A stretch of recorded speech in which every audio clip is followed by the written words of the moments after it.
Our family just returned from a trip to Toronto. This was our first vacation and first time flying since my husband had his stroke almost 2 years ago.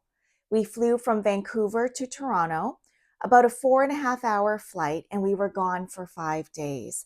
So it was a relatively short flight and a short trip. But to be honest, it was really hard for me. The planning, the traveling, jet lag, this heightened sense of anxiety, and all the little details in between, things that we never thought about before. It's overwhelming. And it's just another reminder of how much my husband's stroke has changed our lives. And while a part of me feels like, forget it, it's too hard, it's not worth it, let's just stay here and just take a short road trip somewhere, there's this other side of me that feels this fierce indignation. Yes, it is hard. Yes, it is extra work. But no, we're not going to let the stroke take another thing away from us. So here are some do's and don'ts when flying with a stroke survivor. And stay till the end because I'm going to explain what this is about.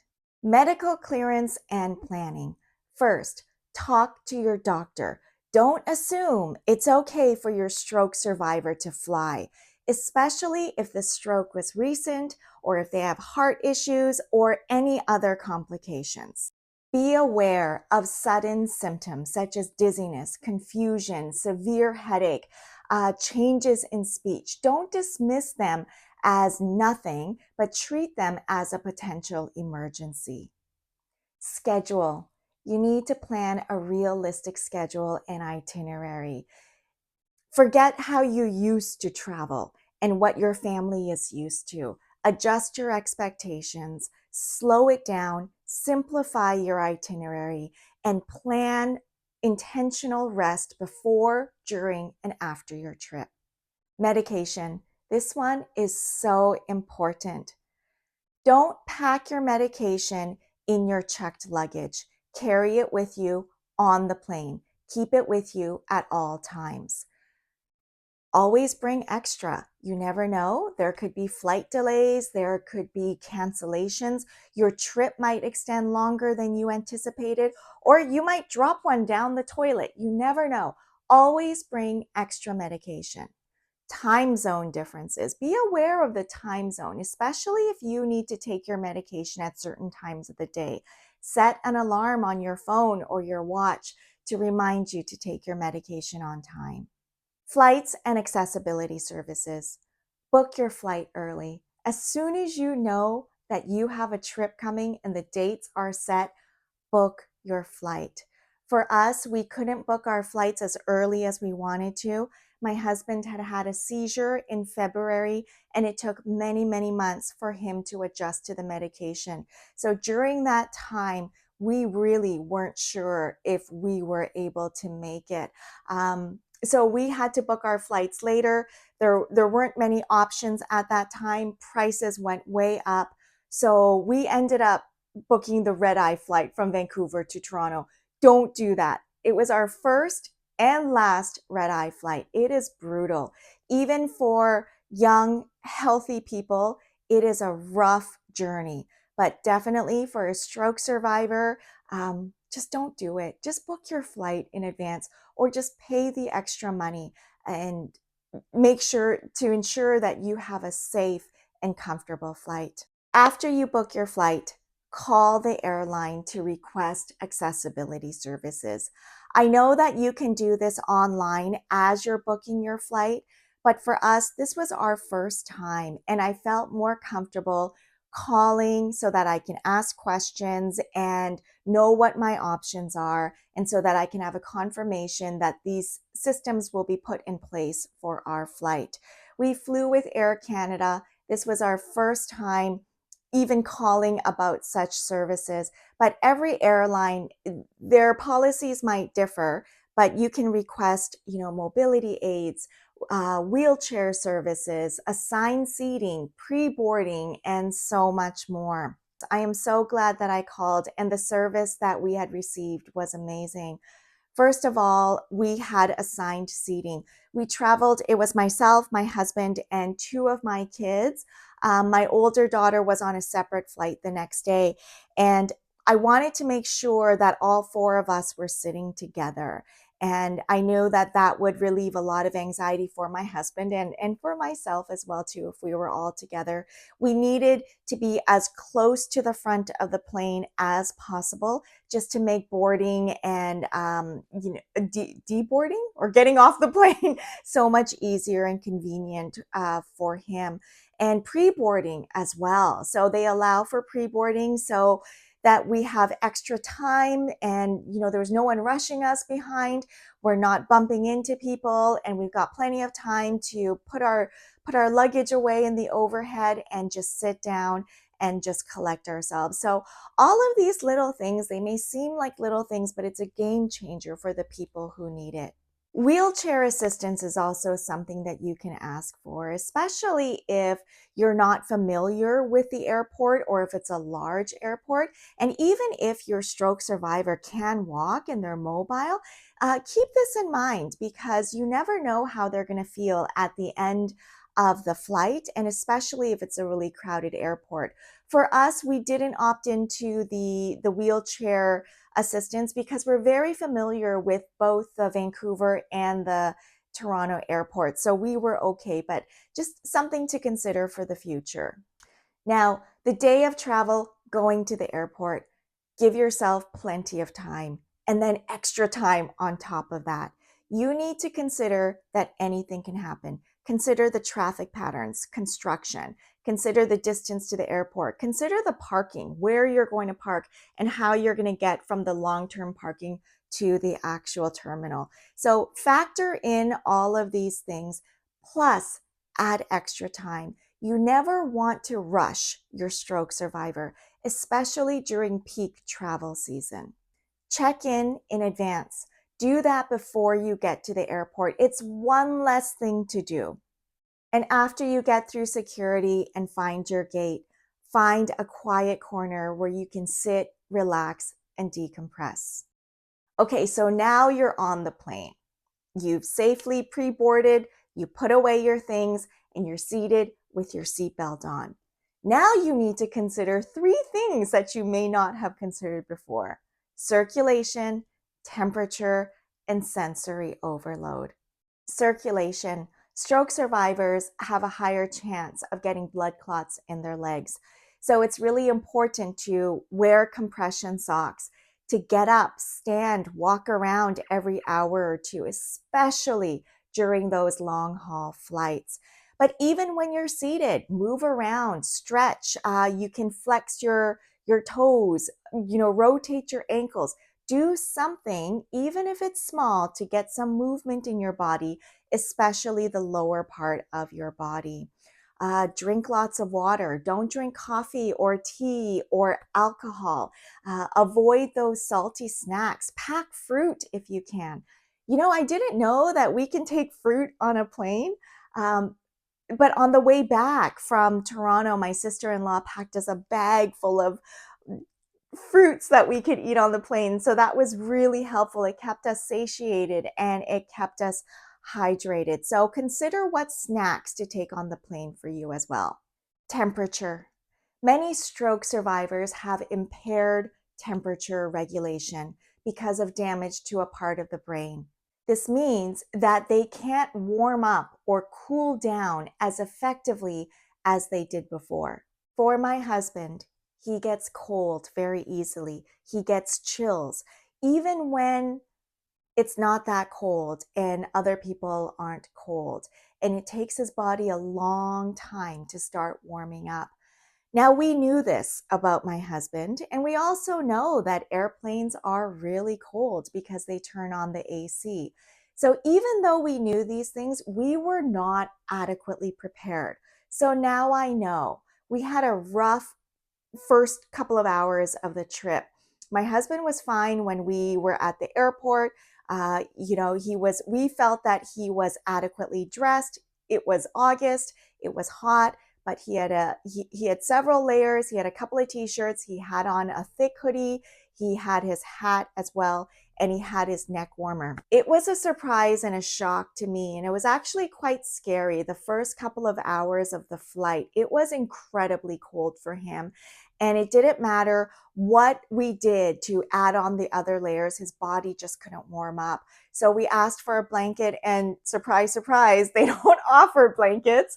But I didn't have a lot of things. So, we took, my son's, he had another thick hoodie. We piled that on. So my husband had his hat on. He put his hoodie over. He had his neck warmer on. He had another thick hoodie on top of him. And I didn't have a lot of things. Like, I had my little bag and I put that on him. I got up and I couldn't get my suitcase down. And even if I did get it down, there's no space for me to open it. So I pulled down my son's backpack. He was sleeping. He didn't know. And I pulled out everything, but he didn't pack a lot of things. All he had was t-shirts in there. I took out a couple of t-shirts. I, laid that on top of my husband, and it still wasn't warming him up. I asked for warm water. That didn't really help. He was still really, really cold. And so what I did is I took off my seatbelt and then I laid my body on top of him to warm him up. And you would think that all of these things would help his body regulate. It didn't. You know what helped? He said, "I want to stand up now." So I had to take everything back off, put everything in the bag. And as soon as he stood up and walked around a little bit, that's what regulated his body temperature. So this is a steep learning curve for all of us. We don't know how his body is going to respond in a certain situation, but now I know. Always carry extra layers, and don't think, well, it's summer, it's hot, I'm hot, you'll be okay. No, better to be safe than sorry. So pack extra layers that you can easily put on, and hand warmers. Those little hand warmers? Pack a hand warmer, put it in your pocket. You never know. If you don't use it, that's fine. But if you have it and you need it, it could be a game changer. Sensory overload. Bring noise canceling headphones or earplugs if you're sensitive to sound. Bring an eye mask if you're sensitive to light, or if you're planning on sleeping on the plane. If you've made it this far in the video, thank you for staying with me. I wanted to introduce you to this. This is the Hidden Disabilities Sunflower program. It's a relatively new program in Canada. The first airport to adopt this program was the Toronto Pearson Airport back in 2020. Air Canada just implemented this in January 2024, so just about a year and a half ago. Now, after Toronto Pearson started this, a lot of the other major Canadian airports started implementing this too. And it's not just in Canada, this is worldwide. But in my opinion, I think that every airport, every bus station, train station, every mode of public transportation needs to adopt this worldwide. Some disabilities are not obvious. They're not visible. If someone has a physical disability, then we can see it. We're aware of it. And just naturally, we have more patience and understanding, and we give them time and space. But you'd be surprised how many people suffer from invisible disabilities. And there are so many different types of invisible disabilities. And when you see a person, especially when people see my husband, they just naturally assume, oh, you look great, you're fine, and they would never, ever imagine all the challenges that he deals with on an everyday, ongoing basis. So he requires extra time to, put his things on the belt through security. He requires extra time to pull up his boarding pass, or to take out his ID, or to open his passport photo. He requires that. And if I find that with airports, people are always rushing you. And I think that's why I don't like traveling, especially in busy airports, because I feel so rushed. Not only from the other passengers, but from the airport staff as well. Like, I feel like I have to just quickly quickly put everything on that belt. I have to quickly, take off my shoes. They don't do that anymore, thank goodness. But, take off my shoes, take off my belt, go through the scanner and just quickly pick up the things. And there isn't a lot of patience and understanding at airports, especially during peak time. But this is just one thing, one simple tool to let others know, listen, I need a little bit of extra time. Just relax and just be patient with me. When you wear this sunflower lanyard, it's not magic.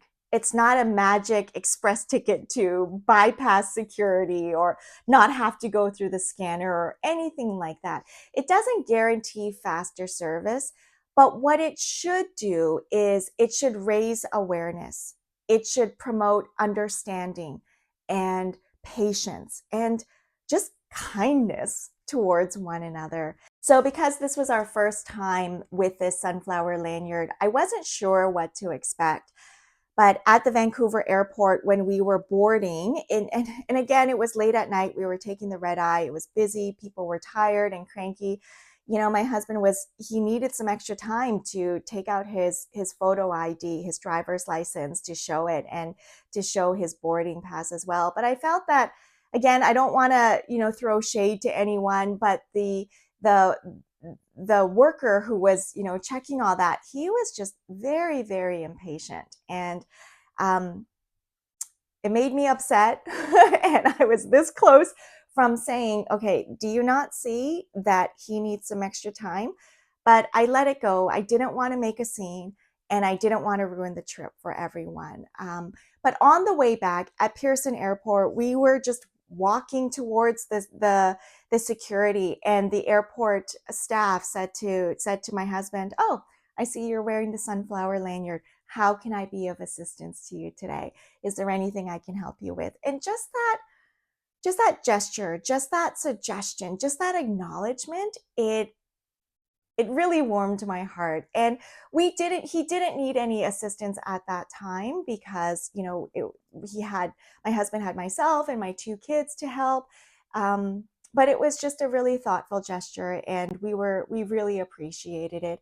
And I felt like when he had to go through the security, I felt like he wasn't as rushed as he normally would have been. So overall, I am so thankful that programs like this exist, that we are aware of invisible disabilities and the people who are impacted by them. So if you are traveling and you see someone wearing a sunflower lanyard, just remember what this is for, and just, try to show some extra kindness, understanding, and patience.